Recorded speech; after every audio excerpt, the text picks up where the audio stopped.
Hello. All right. So I didn't know that the battery on the GoPro died yesterday. Got my little Osmo out now, and so you guys didn't see when I fixed this. So remember we had a little bit of tear out on some of these. So what I did, focus. So cut out this little graving piece, and I lined it with leather to take up a little bit, any little slop, and give it a cool little design feature. It's not focusing very well.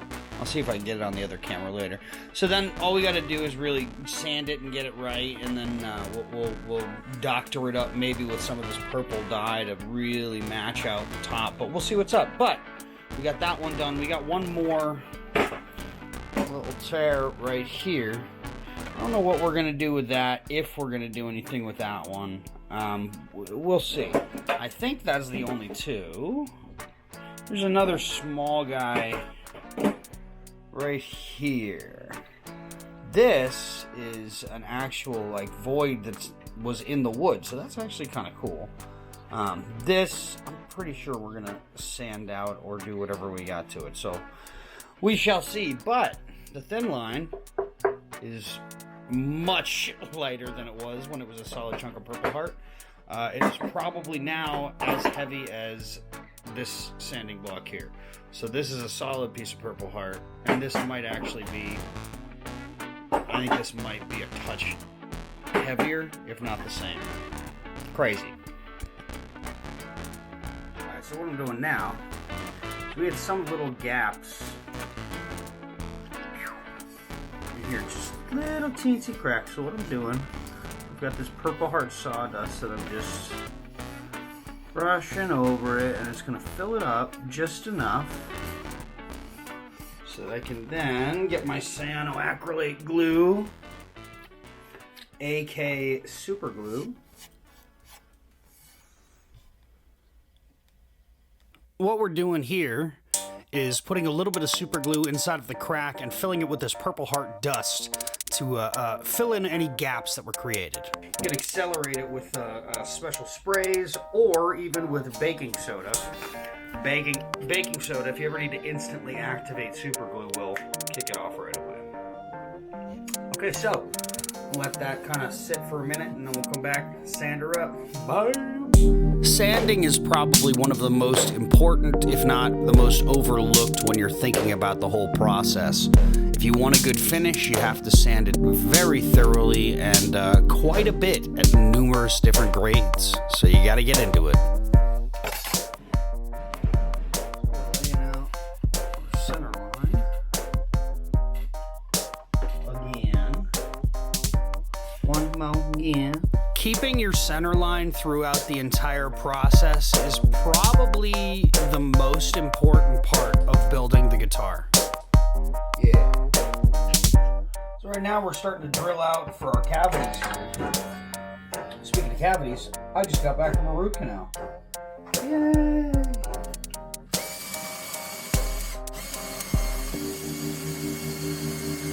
We want to make sure we get the depth right, so you go a little bit at a time, then stop and check it out.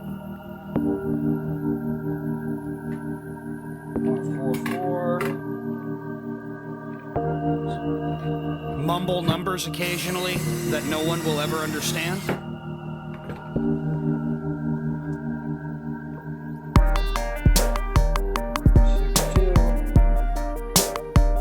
57.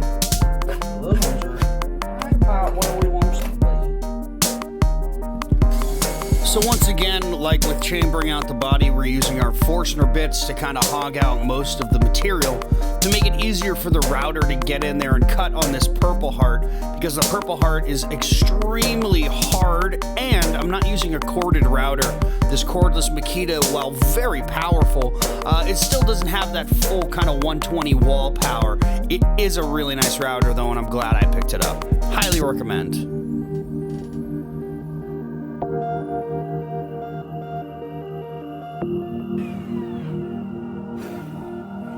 Base helps out, but Good start.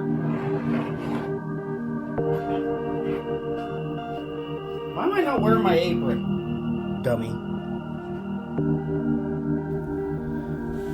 And here we are on to the bridge pickup with the same process.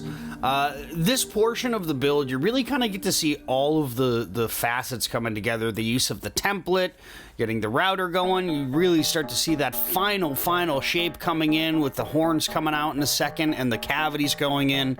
I really enjoyed this portion of the build. Though I enjoyed it all, this one, for some reason, I really liked it. There's a lot of precision involved, and yeah, it was a good way to kill a couple of days and learn some stuff.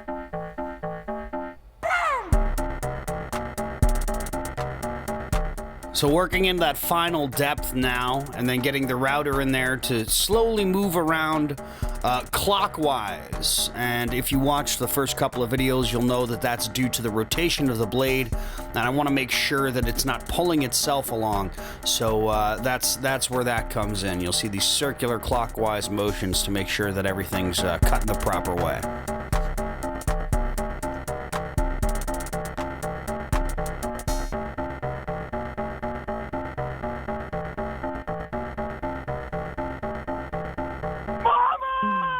There's a lot of time that goes into the seemingly simple tasks, and a lot of things that would be made easier if I had a normal shop or corded tools or a couple extra batteries.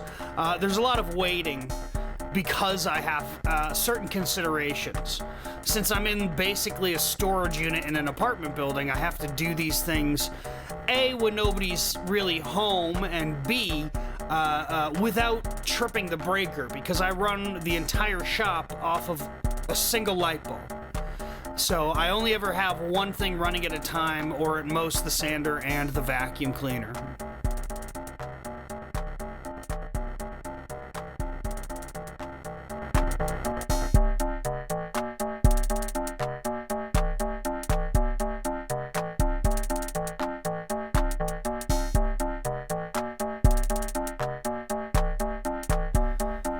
So now we have all of the cavities and control surfaces routed out,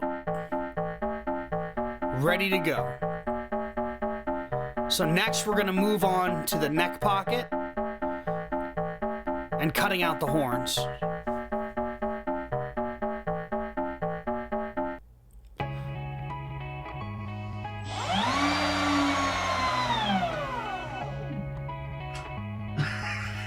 Well, the battery's dead.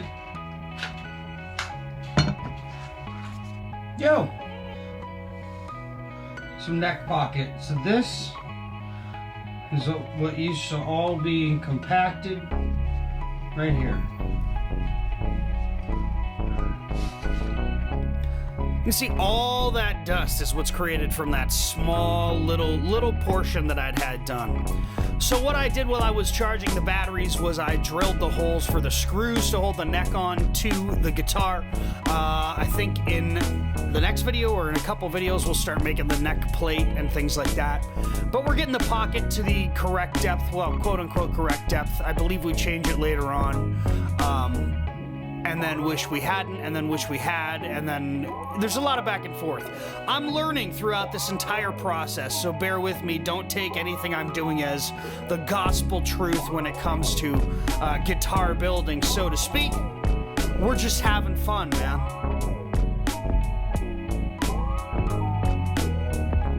So now you can see I'm cutting out the horns of the guitar with my jigsaw.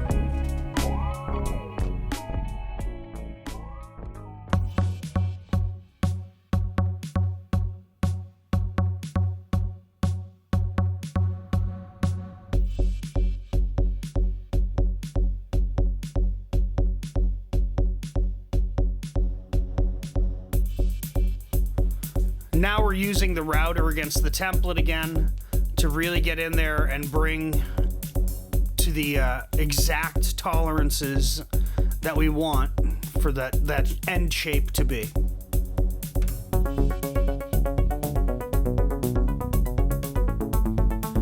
And from there, just like when we routed out the rest of the body, I can flip it over, use the part that I've routed off of the template as the guide for the underside. Now, it's important to go slow in this process, which is not something I'm very good at. And it definitely bit me a few times, and next time I will slow down. Right here, I created another little issue for myself that we'll fix. Right, well, I once again was impatient and I tore out some of this. This is going to be a much easier fix than the other side was. But still, I would have much rather not done that. Anywho, this is so light compared to what it used to be. And that's because we've taken pretty much all of it away. I'm going to fasten this baby down. I'm going to try and finish out routing the rest of this up without destroying something. I don't know. We'll find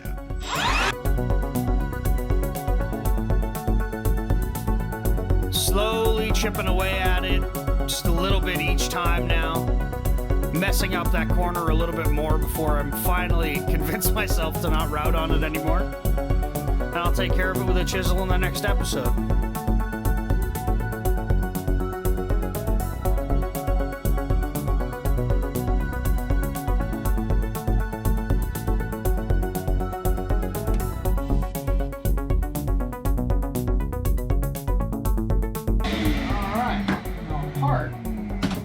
Having to fix some other stuff that I fucked up again. Jeez. Body is ready to go, baby. Actually, I do have to round over the edges.